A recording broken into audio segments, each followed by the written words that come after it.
भगवते वासुदेवाय।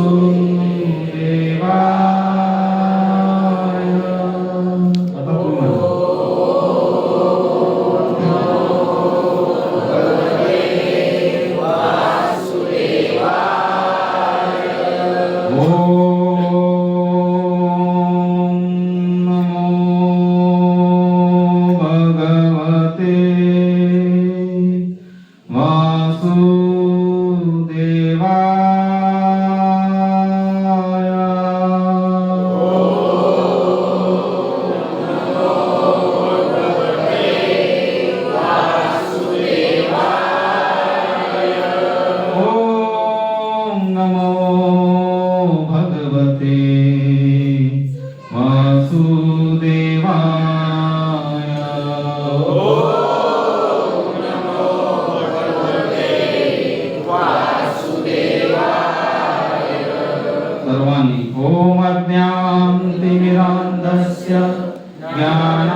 ज्ञानाञ्जनशलाकया चक्षुरुन्मीलितं येन तस्मै श्रीगुरुवे नमः।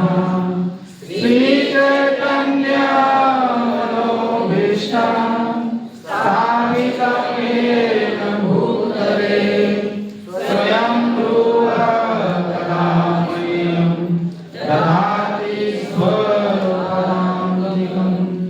वन्देऽहं श्रीगुरुं श्रीयुतापदकमलं श्रीगुरुं वैष्णवांश्च श्रीरूपां सागरजातं सहगना रघुनाथान्वितं तं सजीवं साद्वैतं सावधूतं परिजनासहितं कृष्ण चैतन्यदेवं श्रीराधा कृष्ण सहगना श्रीविशाखान्वितांश्च। नमो विष्णुपदाय कृष्णप्रेष्ठाय भूतले श्रीमते भक्तिवेदान्त स्वामी नमस्ते सरस्वती देवे गौरवाणी प्रचारिणे निर्विशेष शून्यवादी पाश्चात्यदेशधारिणे। हे कृष्ण करुणा सिंधु दीनबन्धु जगत्पते गोपेश गोपिकाकान्त राधाकान्त नमस्तुते। तप्त काञ्चन गौराङ्गी राधे वृन्दावनेश्वरी वृषभानुसुते प्रणमामि हरिप्रिये। नमो महावदन्याय कृष्णप्रेमप्रदायते कृष्णाय कृष्ण चैतन्य नामिने गौरवृषे नमः। जय श्री कृष्ण चैतन्य प्रभो नित्यानंद श्री अद्वैत गदाधर श्रीवासादि गौर भक्तवृंद। हरे कृष्णा कृष्णा कृष्णा हरे हरे हरे राम राम राम हरे हरे। हरे कृष्णा कृष्णा कृष्णा हरे हरे हरे राम राम राम हरे हरे। हरे कृष्णा कृष्णा कृष्णा हरे हरे हरे राम राम राम हरे हरे। हरे कृष्ण। उपस्थित सर्व भक्तवृंदांना हार्दिक स्वागत आहे आजच्या आपल्या या शनिवारच्या सत्संग कार्यक्रमामध्ये। मागच्या महिन्यामध्ये आपण विक्रमी नोंद केली मालगाव सेंटरमध्ये सकाळी 9 ते रात्री 10 म्हणजे 12 तासाच्या वर सर्व भक्त एकत्रित आलो आपण आणि भगवद्गीता अभ्यासवर जो आहे आपला तो यशस्वीरित्या आपण पार पाडतो. आश्चर्य म्हणजे लोक 1 तासाच्या कथेमध्ये झोपू लागतात, परंतु बरेचसे भक्त मी पाहिलं एका दुसराच थोडासा झोपतला असेल तर सर्वजण अगदी जागे होते रात्री 9 9:30 पर्यंत. 9:30 वाजता परीक्षा घेतली, झोपत का होईना सर्वांनी परीक्षा दिलेली आहे आणि बऱ्यापैकी गुण मिळालेले आहेत. काही लोक नापास पण झालेले आहेत, होत असत. काही शिक्षक चांगला नसला की विद्यार्थी नापास होतात. तर काही लोक पुन्हा एकदा जेव्हा भगवद्गीता कोर्स होईल त्यामध्ये तुम्ही बसा, ज्यांना उत्तीर्ण झाले नाही. काही ठराविकच आहेत, जास्त नाही, पण मॅक्झिमम लोकांनी चांगले गुण मिळवलेले आहेत, चांगला अभ्यास केलेला दिसतोय. लक्षपूर्वक ध्यानपूर्वक श्रवण केल्यामुळे आपण सर्वांना तसं पाहिलं तर तो पेपर थोडा हार्ड होता. आमचे डॉक्टर म्हणाले थोडासा तो अवघडच होता, परंतु आपण जे शिकवलं त्यातूनच होतं. ते ध्यानपूर्वक श्रवण केले त्यांना सर्व आलेलं आहे. बऱ्यापैकी आपण सर्वांना गुण मिळालेले आहेत. 50% वर सर्व आहेत. काही लोक 35% वाले आहेत, काही 20-25% वाले नापास झाले, तर 35% पास केलो पाठावर. छान असा आपला हा अभ्यास झालेला आहे. भगवद्गीता खरं पाहिलं तर आपण सर्वांना आलीच पाहिजे, माहीत पाहिजे, वाचली पण पाहिजे. हा फार महत्वाचा ग्रंथ आहे आपल्या सनातन धर्मामधला, आपल्या साहित्यामधला. म्हणूनच भगवद्गीतेला सार म्हटले वेदांत. जरी तो महाभारताचा अंग असला तरी संपूर्ण शास्त्रांचा सार त्यामध्ये आहे. भगवंतांनी गायलेले सुंदर गीत आहे. फक्त 40 मिनिटांमध्ये अर्जुनाला भगवद्गीता भगवंतांनी सांगितली, त्याने ती आत्मसात केली आणि आपल्या जीवनामध्ये उतरवली. तर यातून एकच समजतं आपल्याला की भगवद्गीता फक्त वाचून श्रवण करून किंवा त्याच्यावर आपण सर्टिफिकेट मिळवून उपयोग नाही.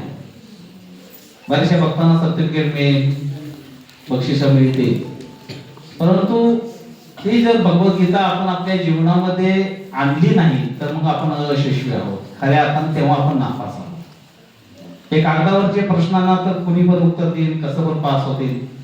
एक छोटी मुलगी मला सांगत होती, पाठीमागं मोबाईल वरून गुगल सर्च चाललेला आहे उत्तर देत आहे. मग असू द्या, चालू द्या. एक प्रकारे भगवद्गीतामध्ये गुगल मध्ये पण भगवद्गीता शोधत आहे का, ठीक आहे म्हणलं. तर आपल्या जीवनामध्ये भगवद्गीता जो उतरेल तो खरा 1 नंबरनं पास.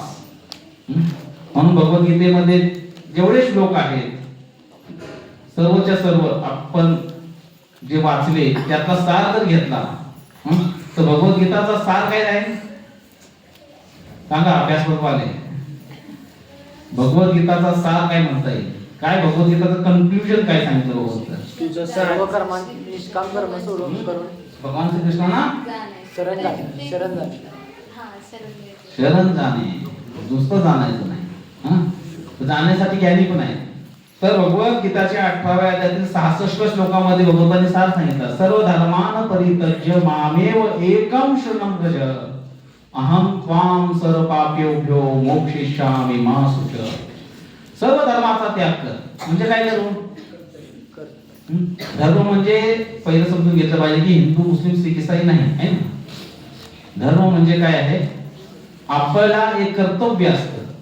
त्या कर्तव्याशी जसं स्त्री धर्म आहे, देश धर्म आहे, पुत्र धर्म आहे, याप्रमाणे ते काय तुझे कर्तव्य आहेत सर्वांच्या प्रती. त्याग करता अर्थ काय की सर्व सोडून फक्त टाळ घेऊन बस असं पण नाही. आसक्ती सोडायची आणि श्रीकृष्णांच्या चरणांप्रती आसक्त व्हायचं आहे. त्याला म्हणायचं सर्व धर्माचा त्याग करून मामेव एकम. कुणाला शरण यायचे? या हारला आहे ना, सगळ्यांचं लक्ष येत आहे, सगळ्यांना द्यायची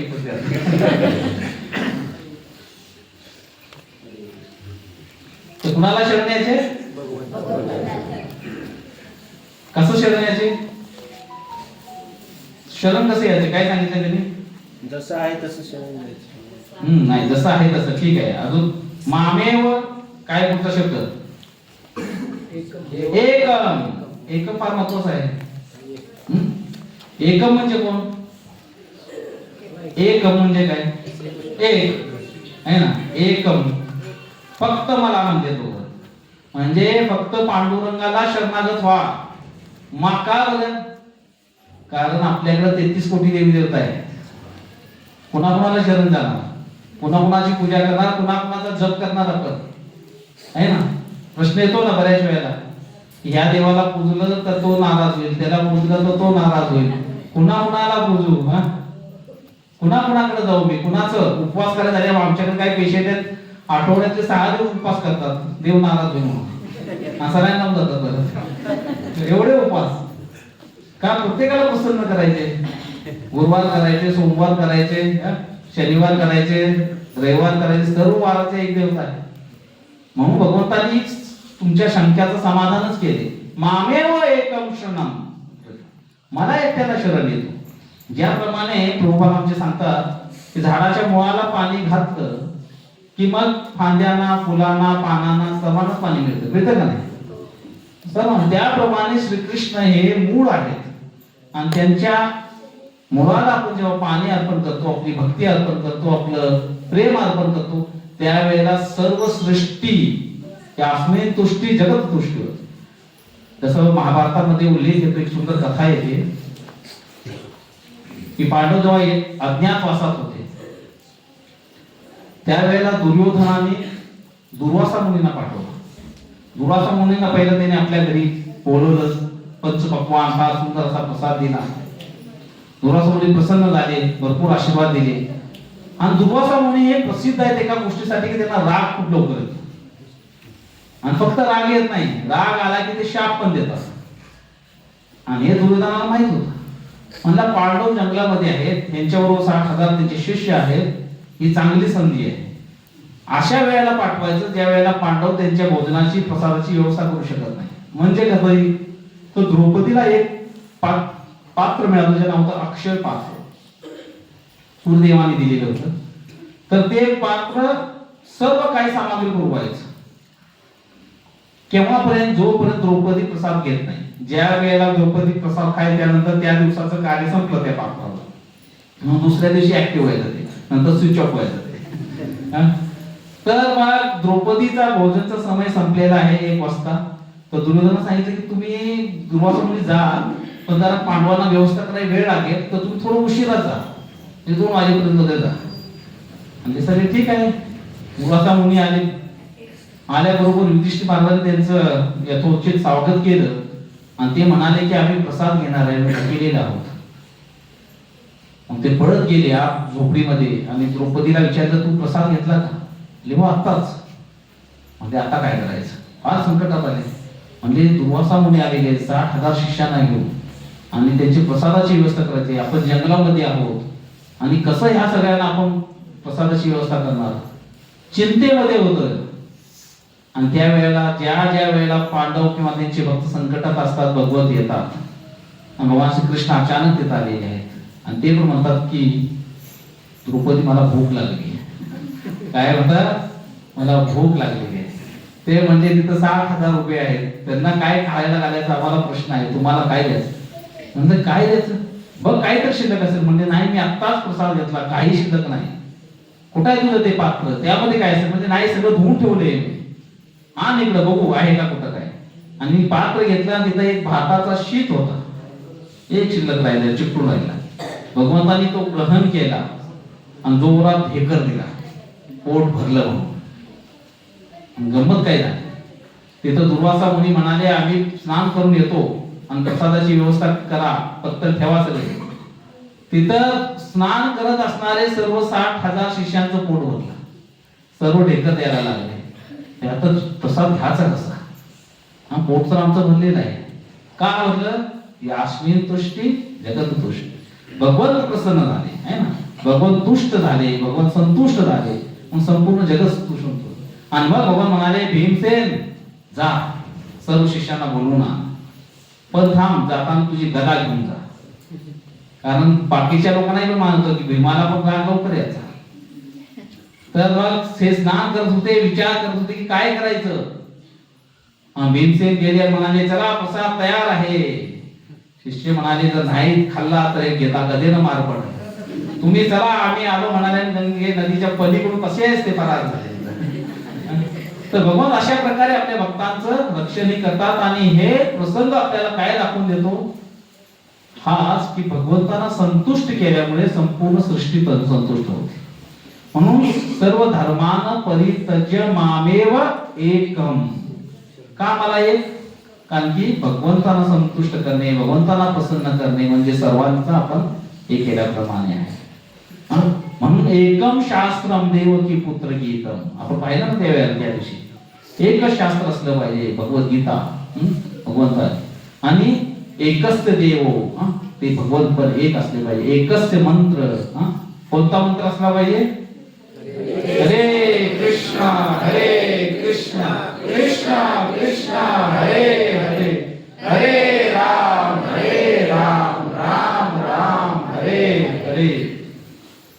मग म्हणून या मंत्राला पण आपण म्हणतो काय? महामंत्र. काय म्हणतो? महामंत्र. कारण की हा एक मंत्र जप केल्यामुळे या मंत्रामध्ये सर्व मंत्र समावित आहेत. दुसरा कोणता तिसरा चौथा मंत्र म्हणायची आवश्यकता नाही. हा एक मंत्र म्हणला की सर्व मंत्र त्यामध्ये येतात. म्हणून याला महामंत्र म्हटले जाते. तर कलियुगचा युग धर्म आहे नाम संकीर्तन. आणि तो आपल्याला कृपावश मिळालेला आहे. म्हणून भगवद्गीता 6 रूपाने काय सांगितले? मामेव एकम क्षणम ब्रज अहम त्वाम. पुढे भगवान काय म्हणत आहेत पहा. अहम त्वाम सर्व पापेभ्यो. जेवढे तू पाप केलेले आहे ते सर्व पाप मी तुझे नष्ट करणार आहे. काय करणार आहे? नष्ट. मा सुच. काळजी करू नको, चिंता करू नको, निश्चितपणे मी तुला पाप मुक्त करेन. मग पाप मुक्त असं का म्हणजे तो भगवान सांगा मला.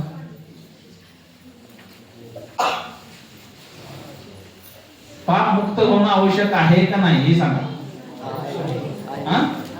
आहे ना? का?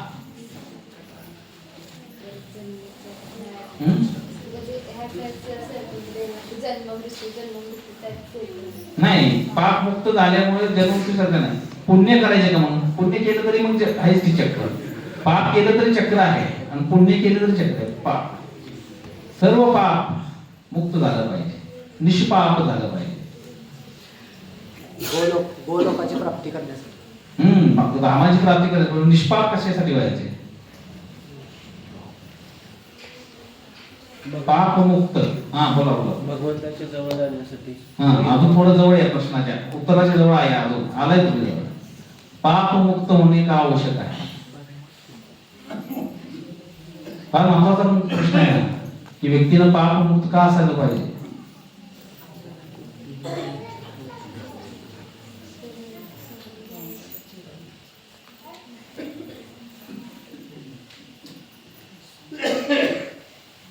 Pin drop silence. जर माहित नसेल पाप मुक्त का असलं पाहिजे तर मग पुढचा भक्तीचा प्रवास चालू होणार नाही. पाप मुक्त असलं पाहिजे का? सिंपल उत्तर आहे, जास्त अवघड नाही.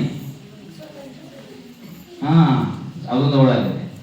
कारण की जोपर्यंत आपण पाप जेव्हा करतो तेव्हा आपण अशुद्ध होतो किंवा आपली चेतना कशी होते? दूषित चेतना होते.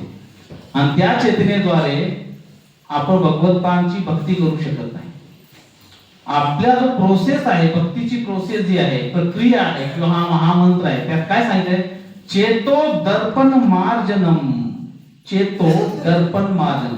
चेतो म्हणजे चित्त आहे, त्याचं दर्पण आहे म्हणजे आरसा आहे, त्याला मार्जन करणे म्हणजे त्याला घासणे. का घासायचं? स्वच्छ करण्यासाठी. सिंपल आहे.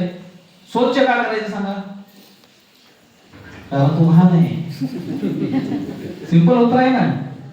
बरं, स्वच्छ वास्तूला आपण स्वच्छ करत नाही ना, नाही करत. स्वच्छ आहे, चांगला सकाळचं दिसत असेल तर नाही करत. मग तो घाण असलं, परंतु आपल्या चित्तावरती एवढी घाण आहे. किती घाण आहे? अनेक जन्मांपासून आहे. षड रूपू जी आहे, षड विकार आहे, त्याची घाण साठत साठत साठत आपण आपलीच रूप विसरून गेलेलं आहे. म्हणून तर आपल्याला समजत नाही की मी कोण आहे. कारण की या चित्तावरती एवढं घाण साचलेले की आपल्याला आपला चेहरा सुद्धा दिसत नाही. म्हणून चेतो दर्पण मार्जनम भव महादावा अग्नि निर्वापन. जेव्हा हे चित्त शुद्ध व्हायला लागल तेव्हा हे दावा न आहे, दावा अगदी जो आहे त्याच्यामध्ये आपण संसार दुःख मूळ म्हणतात तुकाराम महाराज, चोहीकडे इंगळ रात्रंदिवस तळमळ, तर त्यापासून मुक्तता मिळणार आहे. तर ज्या वेळेला आपण पाप मुक्त होतो त्या वेळेला जेव्हा, म्हणून बघा एकादशी व्रताचं पालन करणार ते मग काय कारण आहे, कारण एकादशीच्या दिवशी अन्नामध्ये पाप पुरुषाचा वास आहे, म्हणजे अन्न खाली की पाप लागतं, म्हणजे पाप मुक्त व्हा म्हणून एकादशी व्रत करा म्हणून साधू संत सांगतात. त्यानंतर शास्त्र वचन आहे का, भगवंताला भोग दाखवूनच खा. कशासाठी खा, भगवंत काही तुमचा प्रसाद सगळा भोग घेत नाही, त्याच्यातला असणारं दूषण म्हणजे त्यामध्ये आपल्याकडून आता जर भगवंतांना भोग दाखवता खाल्लं तर त्यातून जे काय प्रसाद बनवताना भोग बनवताना आपल्याकडून अपराध झालेले आहेत त्याचं पाप आपल्याला लागतं. आणि ज्या वेळेला आपण तो भोग दाखवतो त्यावेळेला भगवंत ते पाप नाहीच करतात, म्हणून भोग पाहिजे दाखवला पाहिजे आणि मग प्रग्रहण केलं. म्हणजे भक्तीची जर सगळी प्रोसेस आपण पाहिली, तुळशी महाराणीला प्रदक्षिणा का मारायची, याने कानीच्या पापाने ब्रह्महत्यादी कानीच तानी तानी प्रणशती प्रदक्षिणा पदे पदे, एक एक पावला गणित सर्व ब्रह्महत्याचं पण पाप नष्ट करते तुळशी महाराणी. म्हणजे आपण जर भक्तीची प्रक्रिया बघितली तर सर्व प्रक्रियेमध्ये आपण हे पाहतो की आपल्याला पाप मुक्त होण्यासाठी जास्त प्रोत्साहित केलेलं. तर जोपर्यंत आपलं चित्त शुद्ध होत नाही तोपर्यंत आपल्या चित्तामध्ये भगवत दर्शन होणार नाही. पण परमात्मा आहे कुठं, आपण पाहिलं होतं, काय पाहिलं होतं, कुठं आहे परमात्मा, परमात्माचं स्थान भगवद्गीता कुठं आहे म्हणून सांगते, हृदयात आहे ना. कुठं बसलाय तो, कुणाजवळ, आपल्या जवळ बसलाय. मग दिसत का नाही, दिसला पाहिजे ना. हेच आहे जो पडदा म्हणलाय ना मध्ये आहे, तो कोणता पडदा आहे, हा पडदा आहे. आपलं जे चित्त अशुद्ध आहे, दर्पण जो घाण झालेला आहे, म्हणून ज्या वेळेला आपण महामंत्राच्या जपाद्वारे मार्जन करत करत करत त्याला पारदर्शक करणार त्यावेळेला श्रीकृष्ण असे परमात्मा रूपाने साक्षात समोर असलेले उभे दिसतील आपल्याला. आणि यासाठी योगीजन हजारो करोड वर्ष तपस्या करतात. आता कुंभमेळा आहे पहा नाशिक मध्ये,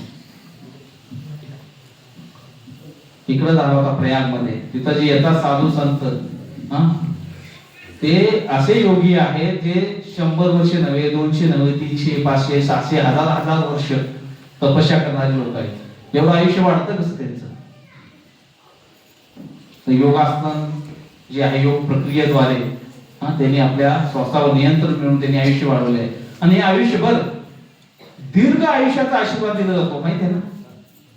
कशासाठी देतात, आपल्या परंपरेमध्ये अशी पद्धत आहे की आपल्याला जर कोणी मोठ्या वरिष्ठांचे आपण पाया पडलो तर आयुष्यमान भव पुत्र म्हणायचे ना, पितामह भीष्म. का मोठं आयुष्य का असलं पाहिजे सांगा. हे साधू संत तर घेतात हजार, पण आपण किमान 100 वर्ष जगलं पाहिजे. पण जगलं पाहिजे का नाही सांगा, सगळ्यांना वाटतंय मेलं पाहिजे मध्येच. सगळ्यांना जगायची इच्छा आहे, किमान 100 वर्ष जगायला पाहिजे. का, कशासाठी, पूर्ण आयुष्यभर भगवंताची भक्ती करायची, भक्ती करायसाठी आहे ना, का भोग घेण्यासाठी, का जग बघण्यासाठी. आणखी डायलॉग प्रसिद्ध आहे महाराष्ट्रामध्ये आपल्या, नाही काय जग बघितलं नाही पण गेला बिचारा. तर जग बघायला आलो नाही आपण इथं, हे जग सोडायला आलोय खरं ऍक्च्युअली. बघून भरपूर झाले, आता आठवत नाही. पण कधीपासून बघतोय जग आपण,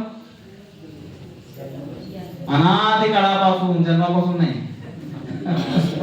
कारण इथं आलेल्याच माहित नाही आता किती वर्ष लोटली आपल्याला. आता कुठं आपण वापसी, घर वापसीची तयारी चालली आहे. प्रभुपाद सारखे आचार्य आले, कलियुग मध्ये श्रीकृष्ण चैतन्य महाप्रभू आले, तर म्हणून आपल्याला ही संधी मिळालेली घर वापसीची. यानंतर पुन्हा महाभयंकर संघर्ष होणार. पुन्हा जी युग येतील त्यामध्ये जेव्हा चैतन्य महाप्रभू नसतील त्यावेळेला घर वापसीची दारं बंद झालेली असते.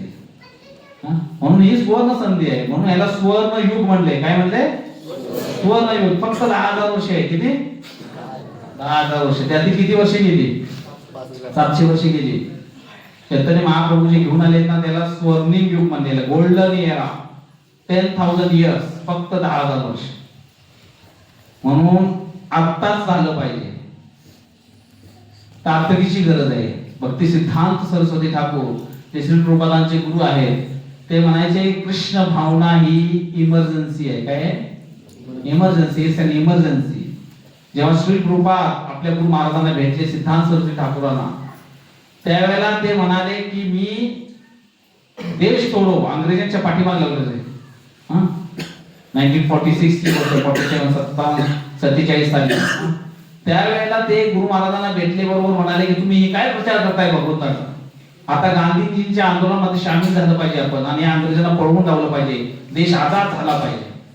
त्यावेळेला सिद्धांत सरस्वती ठाकूर महाराज म्हणतात की बाकी सर्व येत जात राहणार, हे पारतंत्र स्वातंत्र्य चालत राहणार आहे अनेक अनेक युगापर्यंत. प्रत्येक युगामध्ये युद्ध होणार, दोन देश एकमेकासमोर येणार, दोन कम्युनिटीज एकमेकांसमोर येणार, दोन राज्य, दोन राष्ट्र, दोन गल्ल्या, दोन मुळं, दोन लोक. का? कारण हा कलह आणि दंभचं युग आहे. कसलं युग आहे? कलह आणि दंभिकता, त्यालाच कलियुग म्हणतात. छोट्या छोट्या गोष्टीवर कलह होणार म्हणजे भांडण होणार आहे, असं भयंकर हे युग आहे. तर ह्या गोष्टी होत राहणार.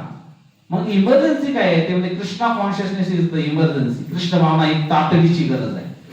आता नाही मिळाली तर हे लोक आता सुटू शकणार नाही, पुढे भगवत प्राप्ती होऊ शकणार नाही. का होऊ शकणार नाही? म्हणजे येणारं पुढचं युग कसं असणार आहे कुणालाच माहित नाही, इतकं भयंकर असणार आहे. म्हणून पाप मुक्त होणं आवश्यक आहे. मा शुच. आणि शेवटी भगवान म्हणतात चिंता करू नको. कारण की जेव्हा भक्तीमध्ये आपण येतो, ही सर्व गोष्टीचं श्रवण करतो, त्यावेळेला काळजी पण वाटते की बाबा एवढं भयंकर युग येणार आहे आणि मला पुन्हा जन्म घ्यायला लागला तर. वाटते का? काळजी वाटते का नाही तुम्हाला? का आनंद वाटतो की पुन्हा यायचे, मी पुन्हा येईल? किती जणांना वाटत?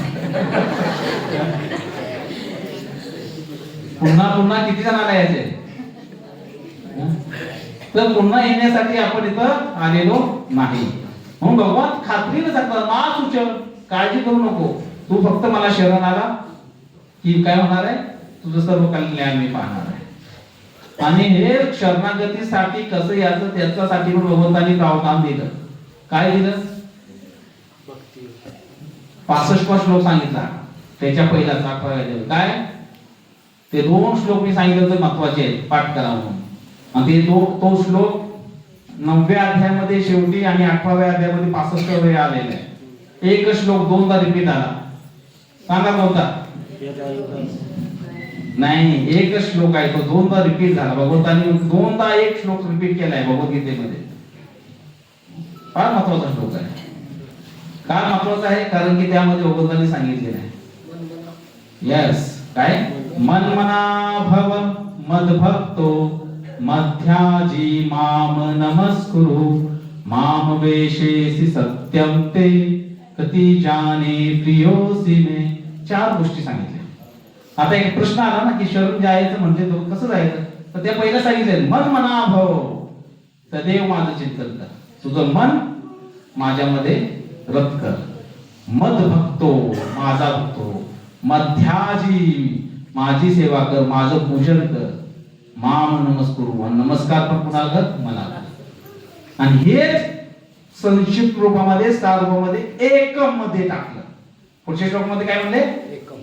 एकम म्हणजे कुणाला? हे सर्व 4 गोष्टी करायच्या त्या एका भगवंताला. सिंपल आहे. म्हणून झाली का सगळी शरणागत? भगवंताने ही भगवद्गीता सांगितली, युद्ध संपलं महाभारताचं, युधिष्ठिर महाराज सम्राट चक्रवर्ती सम्राट झाले, त्यानंतर ते निघून गेले उत्तर दिशेला 5 भाऊ. आणि त्यांचा वंशज म्हणजे अभिमन्यू पुत्र नाव काय?